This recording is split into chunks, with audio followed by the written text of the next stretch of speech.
Hello மக்களே, வணக்கம். So வாங்க இன்றைக்கான விதை சேகரிப்பை பார்க்கலாம். இது வந்துட்டு செடி அவரையோட விதைகள்ங்க.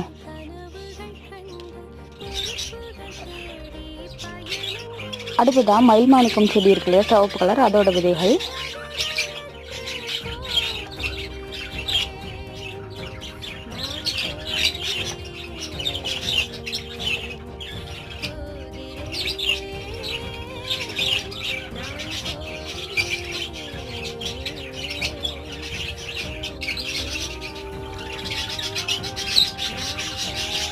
இப்போதான் கொஞ்சம் கொஞ்சமாக விதைகள் எல்லாமே காஞ்சிட்ருக்கு. அடுத்ததாக ஊதா சங்குப்பூவோட விதைகள். இந்த வாட்டி நிறைய விதைகள் வச்சுருக்கு. ஸோ நிறைய என்ன வெடிச்சும் போயிடுச்சு. இருக்கிறத மட்டும் எடுத்துக்கலாம். இன்றைக்கான விதைகள் பார்த்துட்டிங்கன்னா செடி அவரை, சங்குப்பூ, அப்புறம் மயில் மாணிக்கம் விதைகள்.